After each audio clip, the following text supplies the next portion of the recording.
Hola, buenas tardes a todos.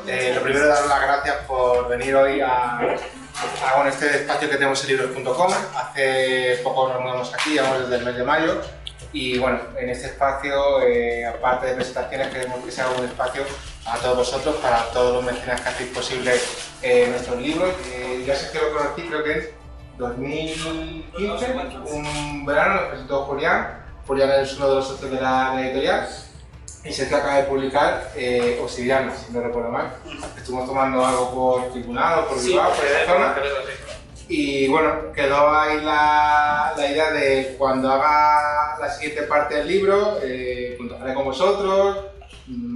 Acabo de sacar estoy contento, pero quiero hacer algo más con el próximo libro. Y bueno, a la cosa de un año, incluso un poquito menos, Sergio nos contactó. Nos pusimos a trabajar, la campaña fue un éxito gracias a que Sergio siguió todos los pasos que le dimos, todas las indicaciones, gracias también a todos vosotros porque participasteis como mecenas y lo hicisteis posible. Y bueno, y ha llegado el momento que esperábamos todos, que era poder presentarlo y que Sergio nos hable más a fondo del libro. Muchas gracias por haber confiado en nosotros y ya sabes, esta es tu casa y bueno, también vuestra casa para conocerlo.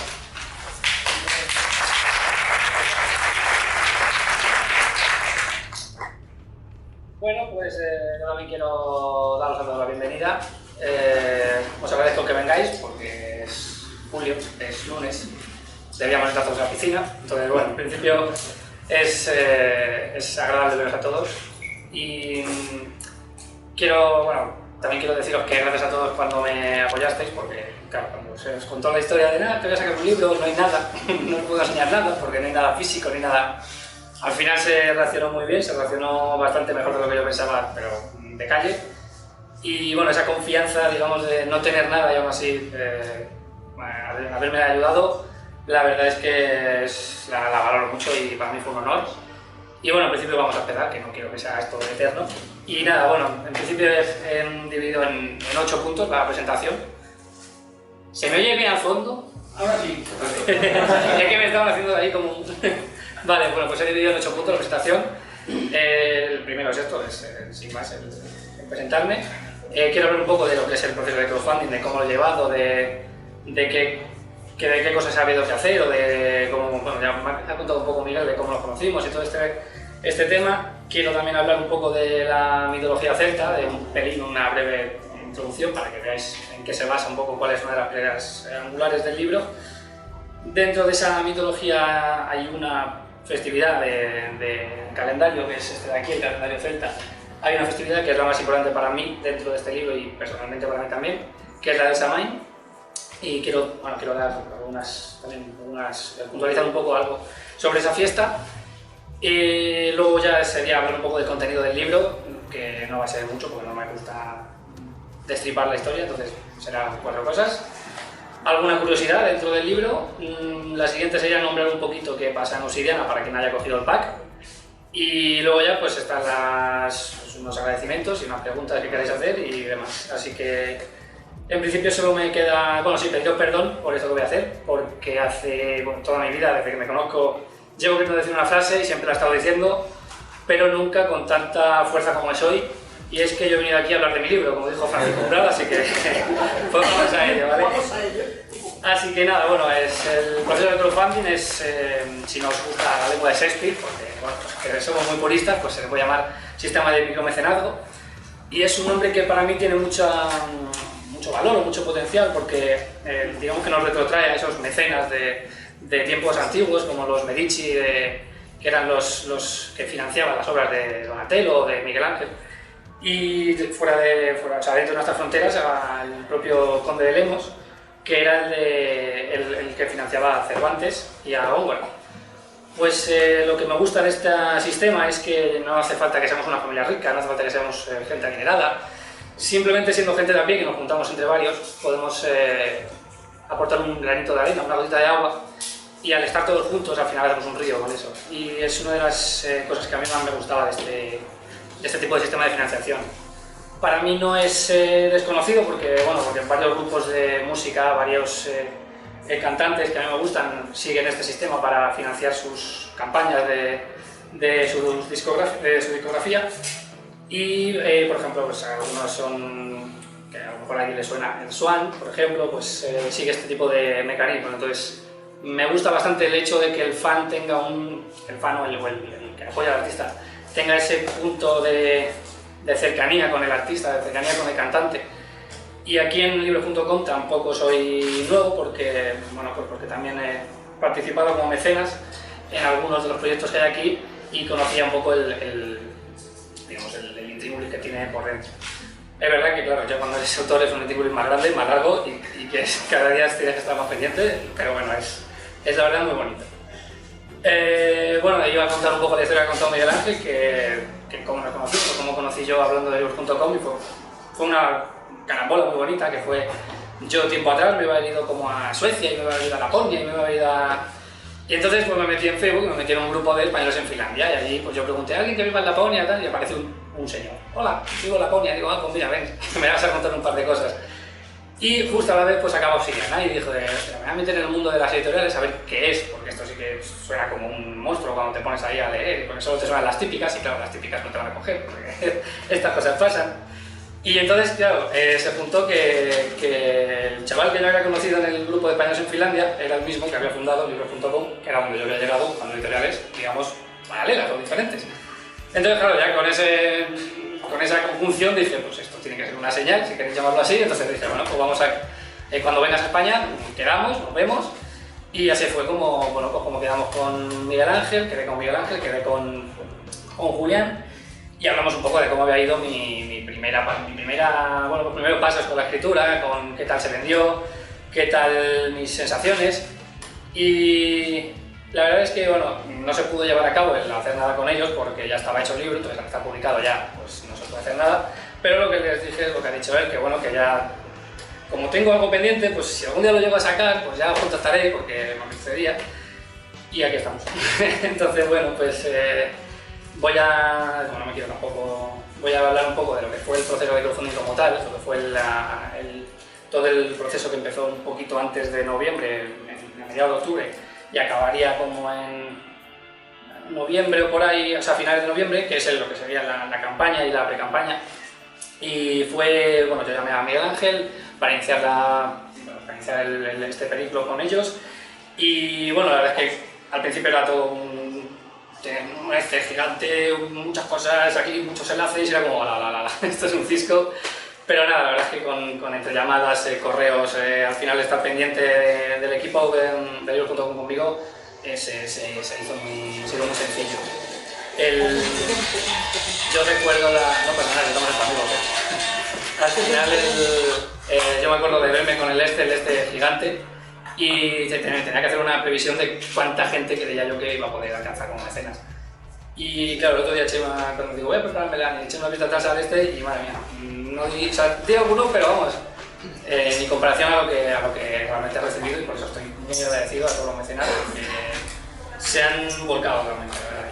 Y eso para mí es un placer y una cosa que yo no esperaba, así que os lo tengo que agradecer. Luego, bueno, pues cuando ya teníamos un poco, él estaba ya con el proceso, se hizo la reunión con otros autores digamos, de mi misma quinta que hacíamos en esos inicios.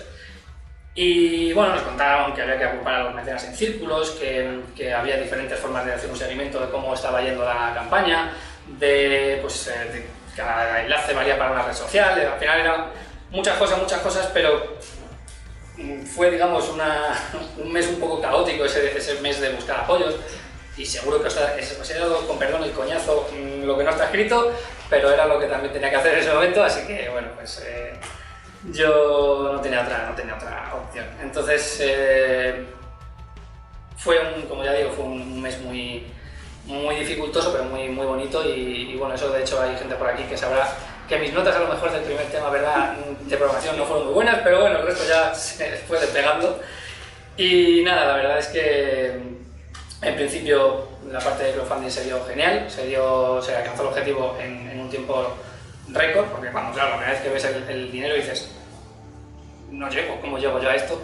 Cuando van pasando las semanas y vas viendo que se junta gente y que al final te apoyan, y o sea, va siendo como una cosa muy bonita de ver y no llegó a ser agobiante, que era lo que yo veía al principio. Entonces, la verdad es que simplemente tengo que decir que me acabó gustando bastante ese ratito sentado al ordenador viendo a ver si sube, si no sube. Pero bueno, al final se llegó a la finalización del libro, se comenzó la campaña de la edición como tal y bueno, lo primero que había que hacer era una corrección, luego había que hacer bueno, antes de hablar de la corrección, primero había que hacer la corrección. Aquí en la editorial te hacían 2 correcciones del libro, según tú lo llevaras. Yo le pedí ayuda a una amiga que tengo, que es Paqui, y me hizo desinteresadamente la corrección completa del libro. Y le tengo que decir que desde aquí me han dicho los correctores que chapó, que le has quitado mucho trabajo, así que te lo tengo que agradecer. Lo que todo. Y nada, en principio con esa primera corrección hecha propia, por decirlo así, se hicieron las 2 correcciones del libro por parte de la editorial, se hicieron los cambios que se tenían que hacer. Y después de esto se tuvo que pasar ya lo que sería la maquetación del libro como tal, de hacer lo que sería de tener un folio de un Word a pasarlo a lo que sería el tamaño libro, formato libro, los espacios y demás. También en ese tiempo se estaba desarrollando la portada del libro. La portada del libro la verdad es que fue muy sencilla de hacer porque yo tenía en mi cabeza un boceto, una idea, le pasé el boceto a la ilustradora mediante libro.com y ella lo cogió y en 2 tardes se lo clavó y no tuvimos que tocar nada porque a mí me encantó y la verdad es que yo estoy muy contento con el resultado. Y luego ya después de esa parte llegó lo que sería la distribución de los mecenas y las presentaciones, que es como la que tengo aquí. Y bueno, la verdad es que me gustaría dar un resultado, por así decirlo, un resultado final, y es que yo estoy muy, si se puede, si se me permite, yo estoy muy orgulloso de cómo ha quedado el libro, me gusta muchísimo. Tras la última corrección, que ya supone que eran solo para 4 cosas, que era ya en plan, pues nada, que te has comido una tilde, venga, pues ahí de repente me dije, espérate un momento, párame las máquinas. Y empecé a meterle como muchas cosas que en mi cabeza quedaban bien y que quedaban bien y que, o sea, digamos que quedaban bien, no quiero decir eso, quiero decir que me encajaban mejor como estaba escrito y con simples detalles como meterle más palabras autóctonas de allí, meterle más ciertas explicaciones donde a lo mejor había un pequeño vacío o yo veía que había un vacío. Entonces al final de esa última corrección, la verdad es que yo no le veo, o sea, yo me siento muy orgulloso del libro, de cómo ha quedado, porque el contenido se adapta a lo que para mí tiene el estándar de calidad que yo quería. Entonces me gusta mucho desde luego, quiero agradecer también a libros.com porque, bueno, porque el mundo del arte, y más ahora el mundo del arte y el mundo del negocio, hay veces que está como muy solapado uno con otro. Entonces las editoriales grandes, las editoriales importantes, si tú tienes la suerte de que cojan tu libro, como autor te van a comer, o sea, te van a quitar los derechos, te pueden hacer cosas tales como cambiarte contenido e incluso no decírtelo y que tú te lo encuentres. Eso es lo que yo por ningún motivo quería. Yo si he escrito algo, aunque no sea lo he escrito por algo, entonces me gustaba eso. Y de libros.com no me han puesto ninguna línea roja, no me han puesto cambia esto, que esto no queremos, que nada, no ha habido ningún problema. Y es algo que les agradezco mucho porque yo creo, y se nota que ellos también, que el arte al final, el arte es algo subjetivo, es algo de alguien. Si alguien lo quería hacer así, por sus razones tendrá y no hay que dudarlo ni meterse ahí. Entonces, en principio, bueno, pues yo estoy muy contento con el resultado y espero que a todos vosotros pues os guste, que el dinero que habéis pagado os lo veáis recompensado, aunque alguno me sigue diciendo que es estafa. Pero bueno. Y nada, ahora vamos a hablar un poco sobre la mitología celta porque nos pille de sopetón. Y nada, simplemente decir que de los celtas no se sabe mucho porque la cultura que ellos tenían y sus costumbres no están, o sea, son de la edad de piedra, perdón, de la edad de hierro, que es antes de la invención de la escritura, con lo que lo poco que hay son o los romanos y los griegos, lo que decían de ellos y apuntaban de ellos, lo que ellos escribían en piedras o en rocas, o la tradición oral que ha llegado pues un poco mitificando las costumbres de los celtas. Entonces, hay cosas que sí que se saben, por ejemplo hay un calendario desde el cual se ha hecho, a partir de ese, los arqueólogos y los antropólogos han conseguido hacer este calendario, es esta división del año que tenían los celtas, que lo dividían en 8 partes llamados sabbats, que de los 8, 4 caen en las fechas de solsticios y de equinoccios. Porque para los pueblos celtas todo el año, y tiene sentido, la verdad, todo el año iba en función de las cosechas. Es decir, si no podías cosechar, ahí se acababa una época, por decirlo así, empezaba otra. Y a partir de esa otra ya no te vas a poner a sembrar, porque no te va a salir. Entonces ya tienes como que rearmarte de nuevo y volver a colocarte en esa nueva etapa. Entonces, para estos pueblos la naturaleza era entendida como un ciclo continuo, que ellos lo pusieron en una simbología que es la rueda del año. Es una rueda que gira, gira, gira y nunca se detiene, y que al final, cuando es cíclica, cuando llega al final del año, vuelve a empezar y nunca se detiene, como ya he dicho. Entonces, como las religiones de la antigüedad explicaban este sistema del año con la dualidad entre el Dios Padre y la Diosa Madre. Para explicarlo un poco resumidamente, me voy a levantar. Y bueno, esto, tengo aquí la soleta porque es un poco lío. Pero bueno, digamos que para que nos entendamos, este sería el primer mes del año. Bueno, primera etapa del año, es Yule y ocurre durante el solsticio de invierno. Es ahí cuando el Dios Padre nace del vientre de la madre y suele ser sobre el 20 de diciembre, más o menos. Luego llegaríamos a Ostara, que en Ostara es el equinoccio de primavera, la diosa regresa de nuevo a su aspecto de doncella y es el dios quien empieza a ganar poder. Y suele ser para el 20 de marzo, más o menos. Luego llegaríamos a Beltane, que es cuando el dios padre corteja a la diosa madre y la fecunda, que esto sería como el 1 de mayo. Pasaríamos luego al Lunasad, o en algunos le llaman la más, como aquí, que el dios ya empieza a ver su poder menguar, y es cuando la diosa tiene su proceso de estar encinta. Y suele caer por el 1 de agosto. Y ya por último llegaremos al Samain, que sería la parte final de esta rueda, que es cuando el dios muere y cambia de plano y va al mundo de los espíritus, que suele ser para el 1 de noviembre. Y ya de nuevo comenzaría Yule, que vuelve a nacer el dios padre de la diosa madre y la diosa madre se hace anciana. A la diosa madre y al dios padre en otras culturas dentro de los celtas también les llamaban el rey roble y el rey aceo, ya que la naturaleza, cuando uno está en su mayor vitalidad, con su mayor poder, el otro es totalmente frágil y al revés. Es como un árbol es de invierno y el otro es de verano, más o menos. Y este sería un poco su calendario. Dentro de este calendario, dentro de todas estas fiestas, de estas festividades, las que me han nombrado también tenían sus razones, pero era por acortar. Hay ciertas tribus que se asentaron precisamente aquí, en la península ibérica, que algunas son, por ejemplo, los astures, los íberos, los vascones, los lusitanos, o en nuestro caso de la Alta Extremadura, el pueblo vetón. Eran pueblos muy conocidos por basar su vida y su sistema total, social y militar y económico en la guerra, en la belicosidad, pero también tenían una figura un poco diferenciada de ese guerrero y de ese berserker y de ese guerrero, sin más, que eran los druidas. Los druidas eran hombres sabios, eran una especie de sacerdotes, pero también eran sacerdotes que pues, se organizaban el culto religioso, realizaban sacrificios o rituales, consultaban el oráculo, pero aparte también tenían mucha potestad dentro del pueblo porque hacían la función de justicia civil, eran como el juez ante cualquier suceso, pues él era el que intercedía entre la víctima o el culpable y los dioses. Entonces se dice también que para formar a un druida no era una cosa de un rato, se gastaban largos años, e incluso Julio César en sus escritos dejaba constancia de que algunas de estas instrucciones duraban casi 20 años. Entonces era un proceso muy largo, muy elaborado. No todos llegaban a ser druida, porque vivir en el bosque o vivir en cuevas durante tanto tiempo, pues entiendo que es duro. Entonces, bueno, que este papel de druida seguro que a todos nos suena, o a la gran mayoría nos suena, de la cultura popular por el druida yo creo más famoso que existe, que es Panoramix, el de la aldea gala de Asterix y Obelix. Pues esa era un poco la idea de un druida. Además está muy bien, Agustín y Uderzo lo hicieron muy bien, valorando todas las cosas que hacían, un poco lo que se sabía de ellos, y está muy bien hecha la figura de ese personaje.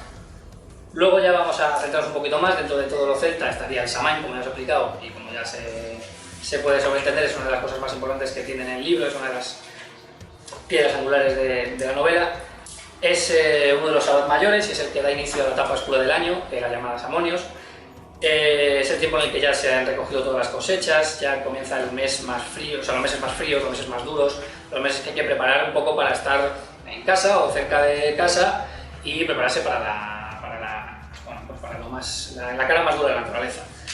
En esta época también, como ya hemos visto en la rueda, era cuando el Dios Padre cambiaba su plano al plano de los espíritus. Es en ese momento en el que, según las religiones paganas, la diosa madre permitía a todos los demás seres vivos, a todos los demás seres queridos que hubieran perecido, volver al plano de los mortales durante una noche, o durante una luna llena, por decirlo así. En ese momento, en cuanto a los druidas, tenían uno de sus grandes rituales, que era el Samhain, que era una festividad en la que ellos realizaban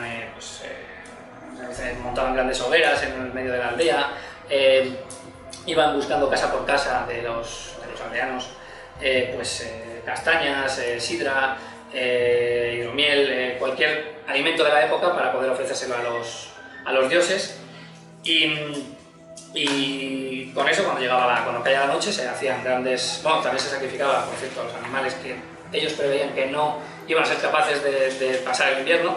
Entonces, con toda esa comida, al final se hacía un banquete con todo el pueblo, era una fiesta muy social, era una fiesta muy de amistad con los demás, aunque hubieras tenido problemas.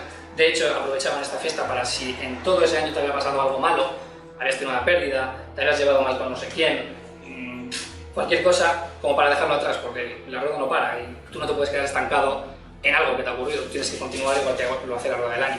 Entonces aprovechaban ese momento para dejar todo eso atrás y empezar el año lo más puros o lo más blancos posible para que se fueran manchando a lo largo de toda la rueda.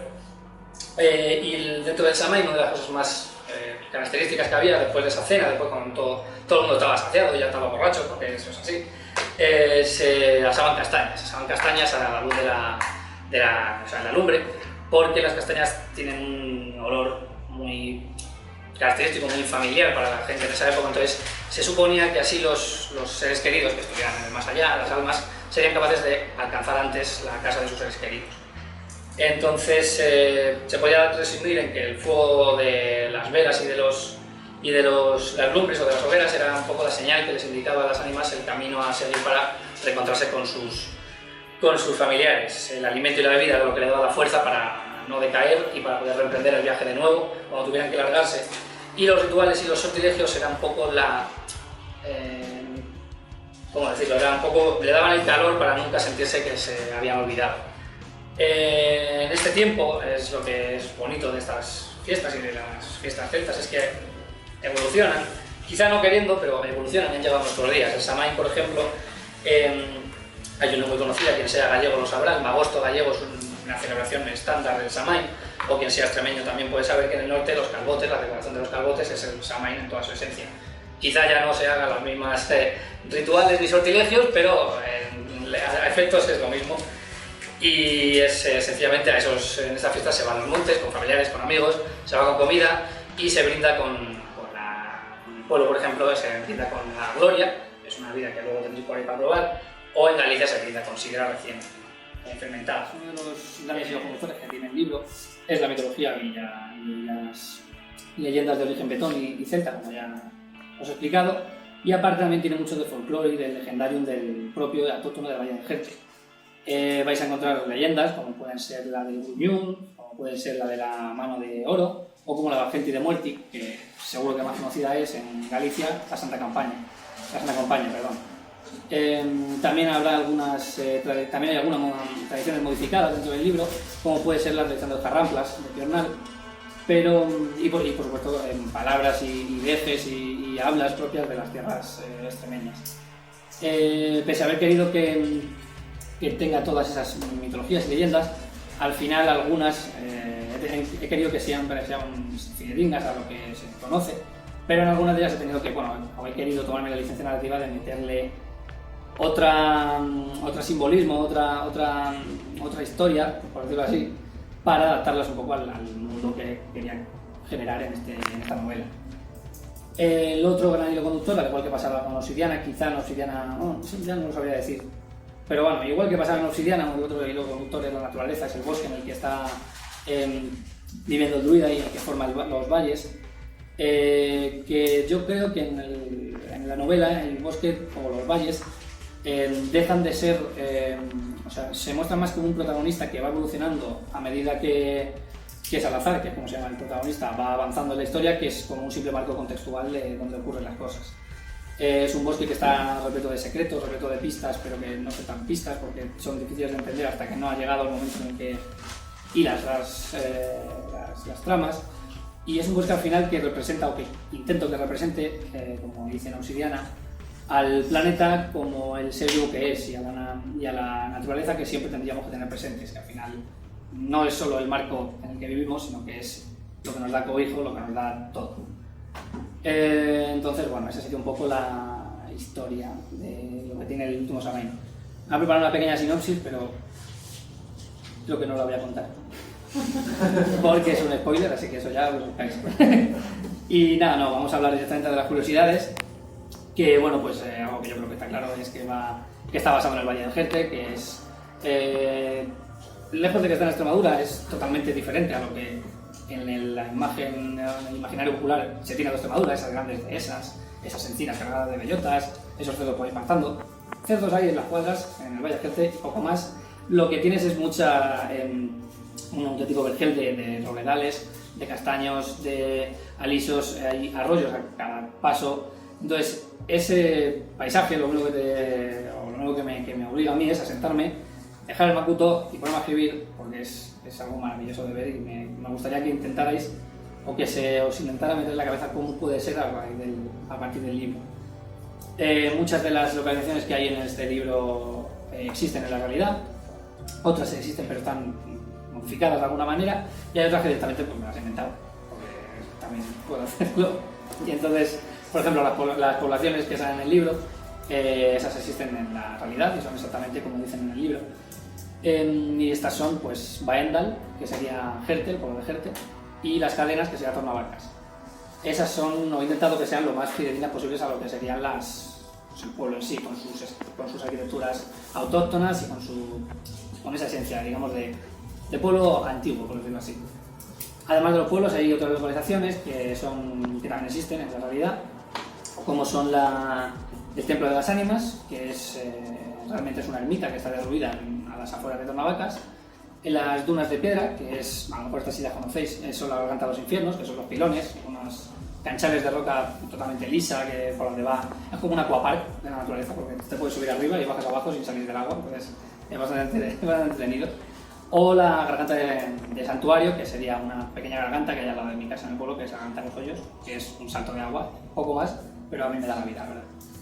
Hay otras localizaciones que están a medias, como puede ser, por ejemplo, la cueva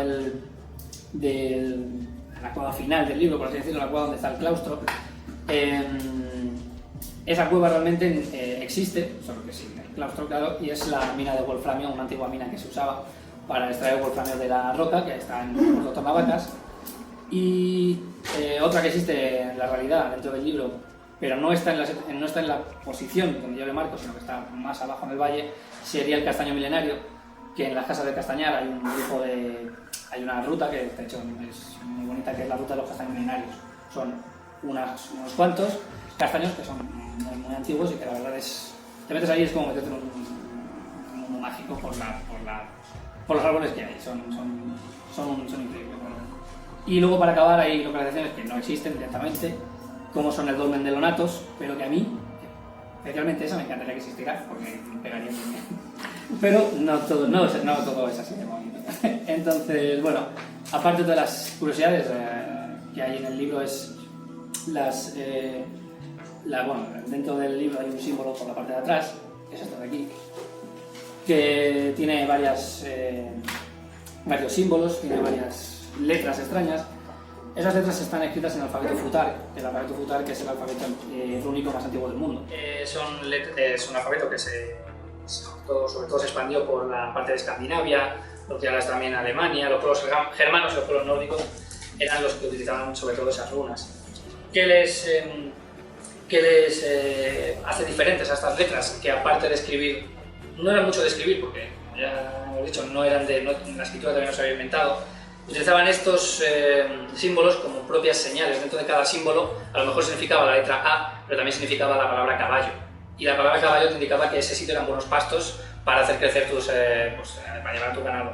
Entonces, por eso ahora mismo, a día de hoy, muchas de las religiones neopaganas que existen hoy en día las utilizan las runas como utensilio de herramienta para las mancias que tratan sobre la adivinación o la conjuración.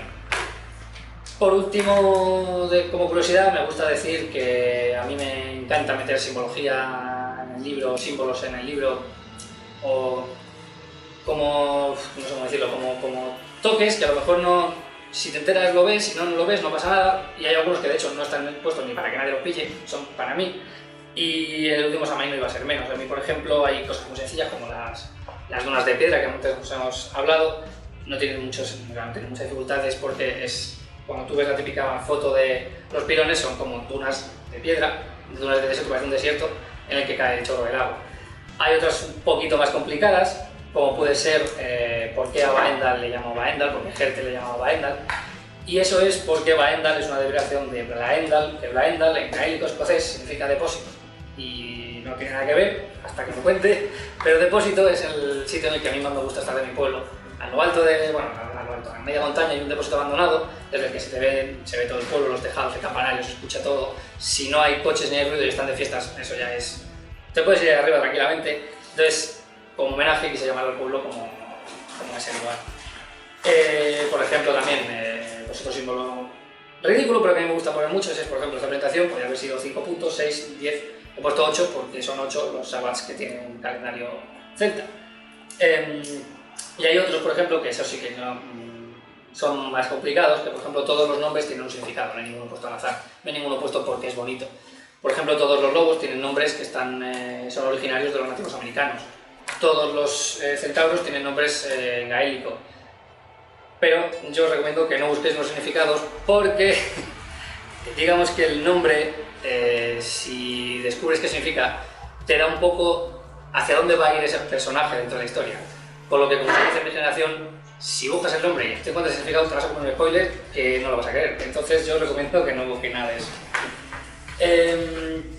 En principio, bueno, ya del último Samhain no más que decir, y me gustaría nombrarla muy rápido para que haya cogido el pack de Obsidiana.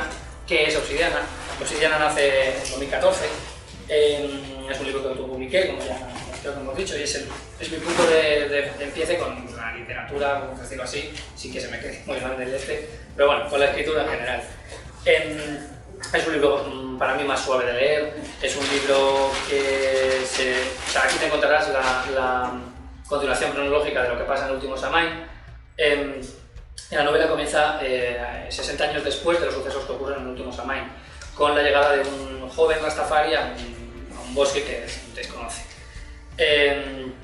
Al final la historia comienza con que él estaba con sus amigos en un parque de Madrid, de repente se desmaya y aparece en un bosque que no sabe ni quién es, no sabe ni dónde está, ni qué hace ahí, ni nada, ni cómo ha llegado, ni nada. Entonces comienza a andar, comienza a buscar a alguien que le pueda guiar y se encuentra que lo que hay allí son seres mitológicos y animales que le hablan, claro. Eso es un choque que se encuentra el muchacho y al final acaba viendo que a causa de un druida que le ha, por decirlo así, le ha invocado, o el bosque le ha invocado con un druida, él acaba estando ahí porque tiene que defender o tiene que ayudar a los habitantes del bosque a defenderse de un peligro inminente que llega, que es la industria maderera. Entonces es un poco el hilo o el detonante de este libro. Si se me permite decirlo, aunque no sé si está feo, pero creo que en comparación a los dos libros, de aquí a aquí hay un salto muy grande en cuanto a mi forma de escribir, en cuanto a mi forma de entender los conceptos de otra manera o de hacer mejores descripciones. No sé cómo decirlo, pero bueno, creo que el último Samhain está algo más, digamos, al final esto es un arte, el que el artista al final, por el esfuerzo, por seguir escribiendo, por consejos que le dan o por lo que sea, acaba evolucionando, su escritura también lo hace y creo que es un buen salto, la verdad, que ha dado, que bueno, eso la verdad, lo que lo tenéis que decir si vosotros, yo no me meto más, pero yo personalmente sí que lo he notado. En principio, yo creo que ya os he dado bastante la murga, así que vamos vamos a... Bueno, pues quiero hacer 4 agradecimientos muy sencillos, que lo voy a leer porque no quiero liarlo. Como si no hubiera leído lo demás, ¿sabes? Para nada, quiero agradecer a todos vosotros, evidentemente, esto no me hace falta leerlo. Os agradezco que me hayáis ayudado con el libro, os agradezco que hayáis confiado en mí, así, directamente. Espero que esta presentación os haya abierto un poco el apetito para que lo cojáis con ganas, que ya me contaréis, que podemos tener charlas de lo que queráis del libro, me ha encantado. Y bueno, pues eso, que os agradezco mucho el apoyo que me habéis dado todos y que nada más, no tengo más que decir, así que continúo con lo siguiente. Quiero agradecerle a mi pareja por haber estado ahí, porque desde el minuto 1, que además este libro lo empecé a escribir ya desde el minuto 1, y me ha aguantado la infinidad de cambios que ha tenido el libro, los parones, que han sido, madre mía, con los parones, bueno, quiero poner de valor ese apoyo que me ha dado, así que y me sigue dando esta idea, así que se te quiere, Lupenín. Y nada, también agradecer a mi familia y a mis amigos, que bueno, pues la confianza que me han dado, que la paciencia que han tenido, al empezar esta historia, que ahora ya por fin la cerramos.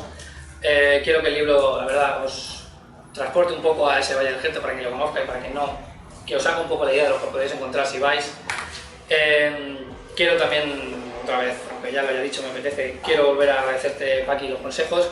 Te quiero agradecer la colección de los 2 libros. Yo quiero hablar. Y ahora, dame un segundo, que si ya lo sé que me tiene ganas, dame un segundo. Y nada, y que eso es algo que hace cualquiera. Quiero agradecerle a libros.com el apoyo, la guía en todo el proceso, por permitirme la sede, por no negarme a escribir lo que yo quería escribir, y por ese equipo humano que tenéis, que es una bestialidad. Solo quiero deciros que espero que no sea la última vez que nos vemos, así que bueno, ya eso lo digo. Y por último quiero agradecerle a la Academia por esta oportunidad. No, yo creo que ya es el momento de quien quiera hacerme alguna pregunta, o si mis venerables amigos quieren vacilar un poco, porque a lo mejor no tenéis una oportunidad mejor hasta el día de mi boda, así que yo no la desaprovecharía. Así que ahí está.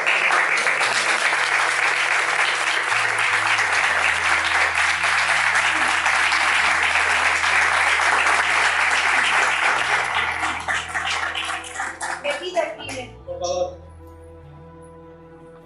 Oye, madre, yo he venido a hablar de tu libro y a hablar de ti. ¿Quién me lo iba a decir a mí cuando lo conocí con uniforme en el colegio, que era un renacuajo? Bueno, ya habréis adivinado que yo corrijo libros. Lógicamente he tenido la inmensa suerte de que toda la gente que me lleva libros para corregir lo hace con una pasión enorme. Todo el mundo pone una pasión tremenda en todo lo que escribe, pero casos como el de Sergio, sinceramente, es lo más excepcional que me he encontrado en mi vida.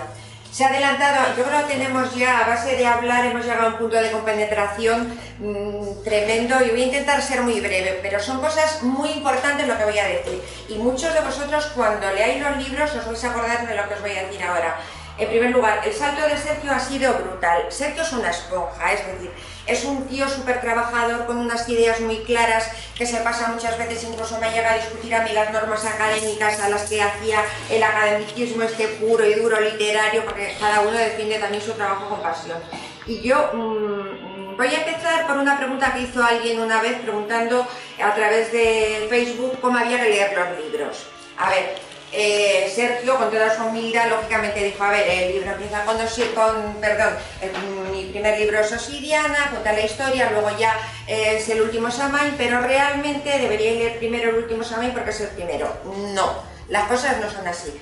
Ha dicho cosas bastante importantes. En primer lugar, el tema de los mecenas. Si pensáis un poco en las grandes películas del cine, cuando parece que ya tienen todo, y me refiero a películas comerciales, pues las de Halloween, las de Robocop, las de Terminator, que cuando ya parece que lo tienen todo agotado, dicen, voy a escribir el origen, entonces ya dan el bombazo y hace que la gente retome otra vez las películas anteriores.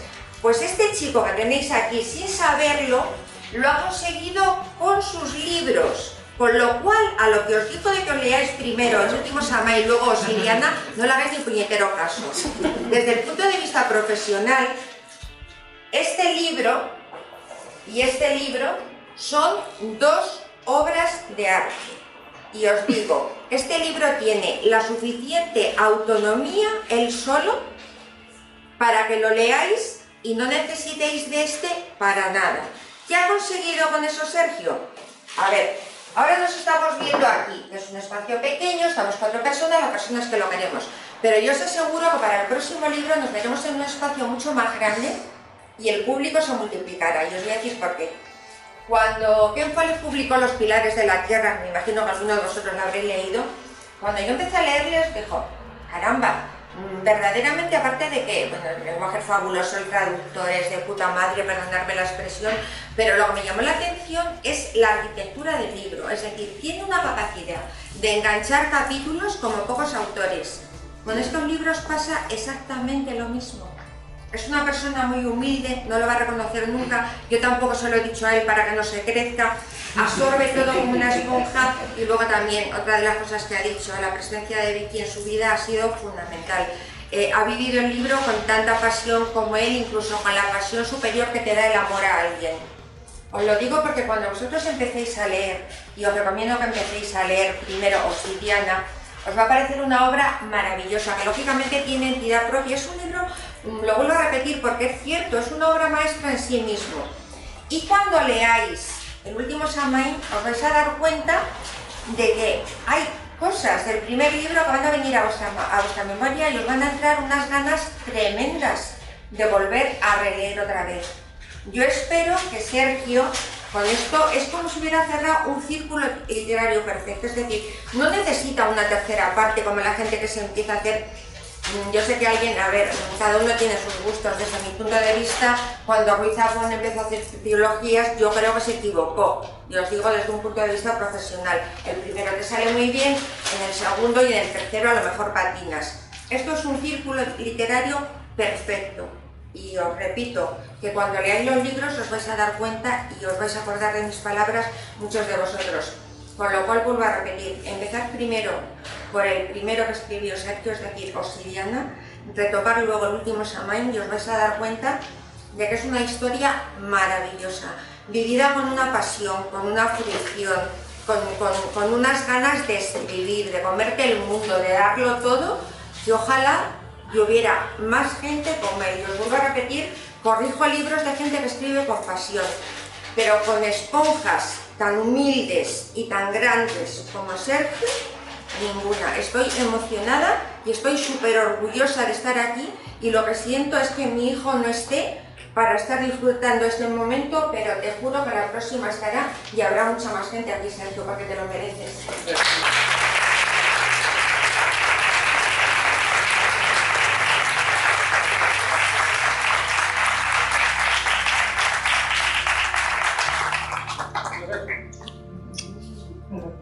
Pues aquí más. Vais a desaprovechar de verdad la oportunidad de vacilarme, en serio.